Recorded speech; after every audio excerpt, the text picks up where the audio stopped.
Agora, o Giro de Destaques. Na sede da Federação das Indústrias do Pará, o governo do estado lançou dia 16 de abril a Lei do Zoneamento Ecológico Econômico da região leste e calha norte do Pará. Participaram da solenidade a governadora do estado, Ana Júlia Carepa, o ministro das Relações Institucionais, Alexandre Padilha, e os secretários de Meio Ambiente, Aníbal Picanço, e de Projetos Estratégicos, Marcílio Monteiro, que explicou a metodologia e objetivo do zoneamento, que, segundo o secretário, vai aliar a produção econômica à gestão ambiental do estado. Esse zoneamento, juntando o oeste com o leste, foi possível com o debate nas áreas de consolidação indicarmos o acréscimo de 9,8 milhões de hectares para o uso alternativo. O zoneamento, que ainda precisa ser aprovado pelo Ministério do Meio Ambiente, inclui 110 municípios com cerca de 6 milhões de habitantes numa área de 406 mil km², segundo o IBGE. Foram realizadas 13 audiências que debateram com as comunidades locais, entre outros assuntos, biodiversidade, solo, agricultura e clima. 138 pesquisadores de 7 instituições de ensino e pesquisa participaram dos trabalhos de campo e sistematização das informações e mapas temáticos. A governadora do Pará e o ministro das Relações Institucionais destacaram os benefícios do zoneamento ecológico econômico.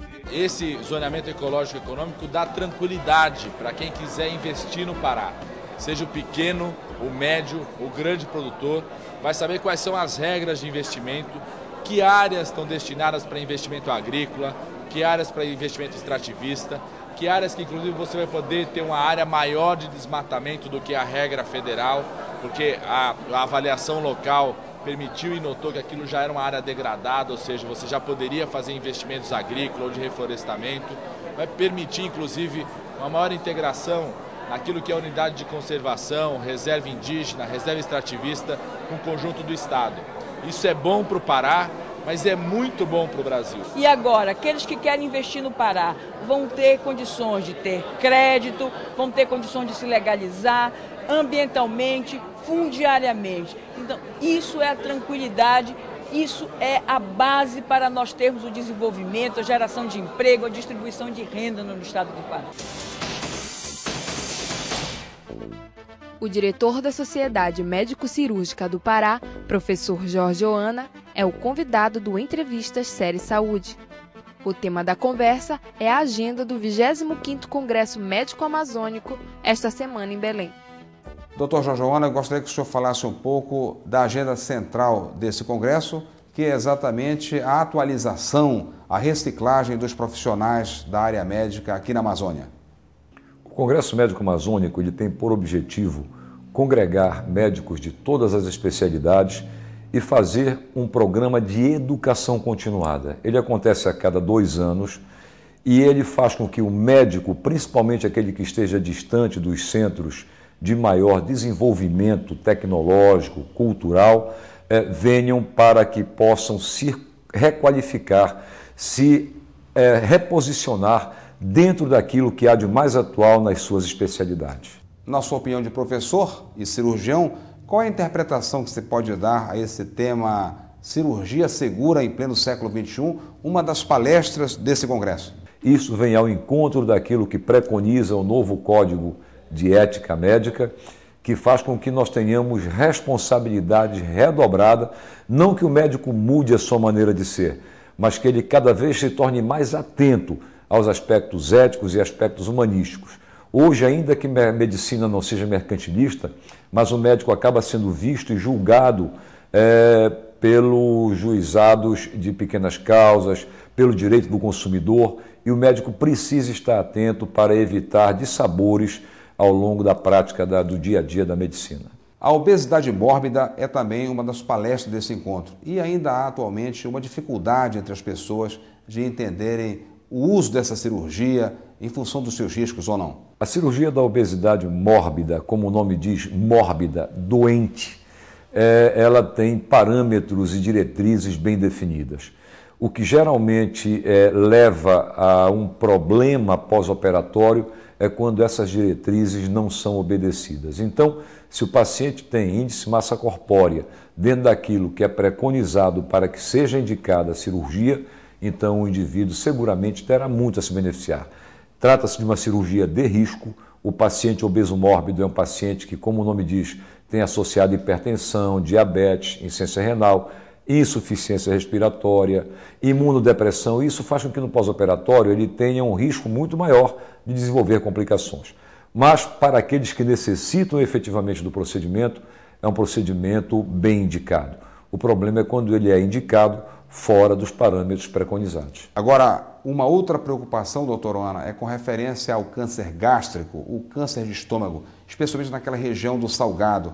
O que fazer para se prevenir essa doença? O que se fazer também em termos de políticas públicas para reduzir esses índices? O que acontece? O sal é rico em nitrosamina e a nitrosamina seguramente é precursora do câncer gástrico. Isso faz com que essa população tenha uma alta prevalência de câncer gástrico. Nessa região habitam apenas 10% da população do estado do Pará e 20% do câncer que chega à cidade de Belém vem dessa região. Quer dizer, é preocupante. O que fazer? O que fazer é montar um programa de saúde pública de rastreamento precoce, colocando endoscopistas na região e colocando pessoas que reeduquem a população. Sem dúvida nenhuma, a educação em todos os segmentos é o ponto de partida. E reeducar a forma de se alimentar, sem dúvida nenhuma, colaboraria em muito para que houvesse uma diminuição na incidência de câncer gástrico nessa região. Bom, doutora Ana, mas o tema central do Congresso é desafios amazônicos. Nesses desafios, estão incluídos desafios de se levar mais médicos para o interior do estado do Pará? Por que não há mais médicos no interior do Pará? Qual é o problema? O que se fazer?